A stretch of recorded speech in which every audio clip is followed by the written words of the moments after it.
बच्चों में बहुत बहुत हम दिल से अभिनंदन करते हैं। इनके साथ हमारे जिला के अध्यक्ष भारतीय जनता पार्टी उत्तर पश्चिम जिला अध्यक्ष सत्यनारायण गौतम जी, वो भी हमारे बीच में है, पर जोरदार तालियों के साथ अभिनंदन करेंगे। राकेश राही जी डिप्टी डायरेक्टर एजुकेशन भी हमारे बीच में है, उनका भी हम अभिनंदन करते हैं। सीबीआई में एसपी राम अवतार यादव जी, एमएचए में वीरेंद्र यादव जी जो हमारे डिप्टी कमांडेंट हैं, सतपाल यादव जी पुराने जो हमारे इससे पहले डिप्टी डायरेक्टर थे, अन्य सभी उपस्थित सम्मानित अतिथिगण, इस प्रांगण में उपस्थित हमारे सभी अभिभावकगण और प्यारे बच्चों, सभी टीचर्स, मैं इस अवसर पर आप सबको बहुत बहुत बधाई देता हूं। और जिनको यहाँ से आज पारितोषिक दिया जा रहा है उन सब बच्चों को भी बहुत बहुत बधाई। और अगले वर्ष जो बच्चे किसी कारण से रह गए हैं वो निराश न हो, उनको अगले वर्ष यहाँ पर सम्मानित किया जाए। हर वर्ष ये कार्यक्रम होता है और ये स्कूल निरंतर 1986 से चल रहा है, आप सबके सहयोग से निरंतर गतिमान है।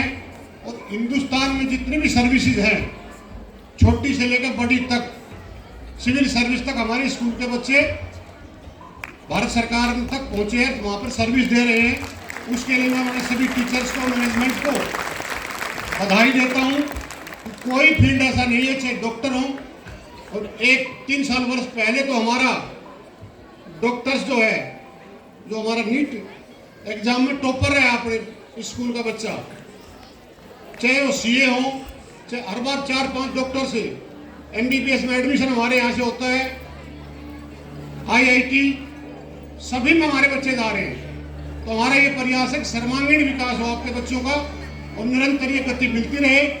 मैं पुनः सचदेवा जी का, वीरेंद्र सचदेवा जी जो इतनी दूर से पूरा दिल्ली जिनको देखनी है, बहुत व्यस्त इनका कार्यक्रम होता है, यहाँ पर आए, पुनः इनका अभिनंदन करते हुए, और अब मैं आग्रह करूँगा कि वो आए और उनका विचार हमें सुनने को मिलेंगे। एक बार जोर से बोलेंगे, भारत माता की, आवाज कम है आपकी, भारत माता की। धन्यवाद।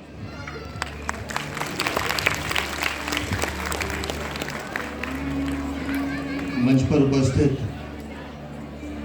Indraprastha government senior secondary school के चेयरमैन श्री जय भगवान जी, हमारे डिस्ट्रिक्ट के president Satyanarayan Gautam ji, principal ma'am Nitisha जी, यहाँ उपस्थित सभी बच्चे और उनके जो अभिभावक और जो सम्मानित गण हमारे बीच पधारे हैं, मैं आप सबका हृदय से स्वागत करता हूँ। मैं अगर अनुमति ले मैडम, 1 मिनट आपसे। वो एक टीचर थी जो यहाँ डांस करके उनको बच्चे को सिखा रही थी। रश्मि जी कहाँ हैं?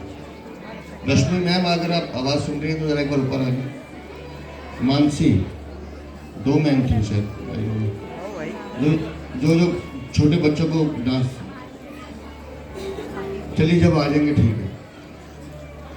इतने छोटे बच्चों को टीचर कितनी तन्मयता से मोटिवेट कर रहे थे, बहुत अच्छा लग रहा था देख के। एक बार उन बच्चों के लिए ताली बजाइए।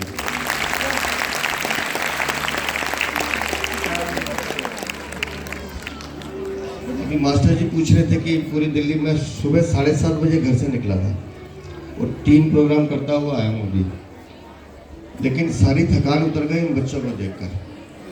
हेलो,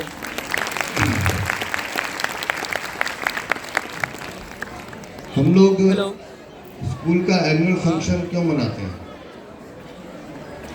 हेलो, बच्चों को अपनी परफॉर्मेंस दिखानी है और पेरेंट्स अपने बच्चों को कुछ अच्छा करते हुए देखना चाहते हैं। वो काम कर रहा है। और इसके साथ साथ स्कूल जो है वो अपनी प्रोग्रेस रिपोर्ट दिखाता है कि भाई हमने कहाँ से शुरू किया और हम कहाँ तक लेके जा रहे हैं। तो सही मायनों में पूरे साल का लेखा जोखा वो एनुअल फंक्शन डे वाले दिन आ जाता है।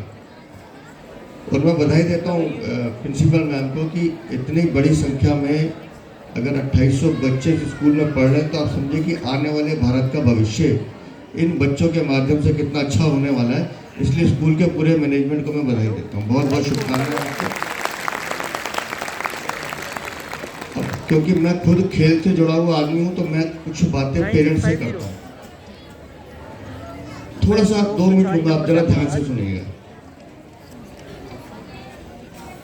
हम अपने बच्चों में आने वाला डॉक्टर, इंजीनियर, साइंटिस्ट, प्लेयर्स, ये सब देखते हैं। मैं ठीक कह रहा हूँ? यस और नो? देखते हैं ना?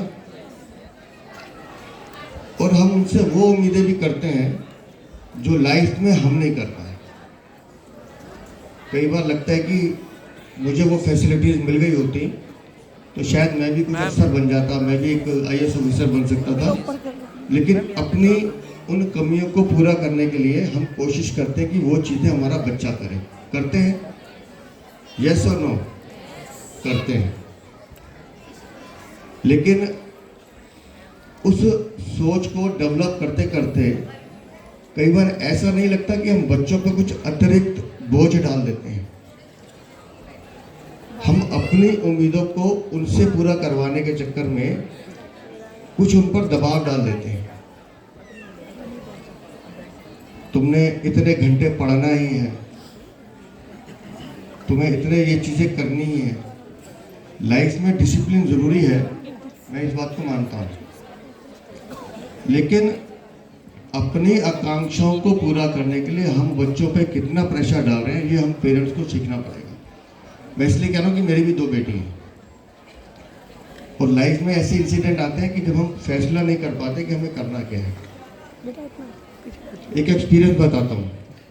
एजुकेशन डिप्टी डायरेक्टर बैठे हैं और बाकी टीचर मेरी बात को अच्छे से समझेंगे। मेरी बड़ी बेटी ने जब 10th पास किया, उसके बाद उसने कहा कि मैं मेडिकल में जाना चाहती हूँ। नंबर अच्छे थे तो उसने मैथ, बायो, फिजिक्स, केमिस्ट्री चारों लिए। सबने एडवाइस किया कि 3 लेने चाहिए, 1 छोड़ देना चाहिए। हमको अंदाज़ा नहीं था। तो उसने कहा नहीं पापा मैं चारों करूँगी। हमने कहा कीजिए। अब 11th और 12th में साइंस की पढ़ाई कितनी मुश्किल है आप समझते होंगे। उसने वो भी अच्छे से कंप्लीट किया। 12th में भी अच्छे मार्क्स आ गए और हमको भी लगने लगा कि अब हमारी बेटी या तो इंजीनियरिंग में जाएगी या मेडिकल में जाएगी। और उसी हिसाब से हमने एक्सप्लोर करना शुरू किया कि इसको कहाँ भेजना। एक दिन शाम को रिजल्ट के लगभग 5-7 दिन बाद वो हमसे ये कहती है कि मेरे को ना मेडिकल में जाना है ना इंजीनियरिंग में जाना है, मेरे को तो सोशियोलॉजी ऑनर्स करना है। अब जिनके बच्चे 11th-12th में होंगे वो पेरेंट्स समझ सकते हैं कि उस समय दिल पे क्या बीतती है। और बच्चा कह रहा है कि मुझे ये पढ़ना ही नहीं है, मुझे तो वहाँ जाना है। और उसके 2 रास्ते थे मेरे पास। या तो उसको गुस्से से धमकाता और कहता कि नहीं तुम्हारे साथ हमने भी इन 2 सालों में या 12 सालों में बहुत मेहनत की है, मेरी इच्छा है कि तुम डॉक्टर बनो, तुम्हें यही करना है। और वो दम तोड़ के उस बात को मान के उस काम पे लग जाती। लेकिन अच्छा है कि मेरी वाइफ खुद एक टीचर है। तो उस रात को उसने मेरी काउंसलिंग की, मुझे समझाया कि अपने को इनको जिद नहीं करना है। हमने सुबह से कहा बेटा जो तुझे करना है करो। उस लड़की ने सोशियोलॉजी ऑनर्स किया, उसके बाद पब्लिक पॉलिसी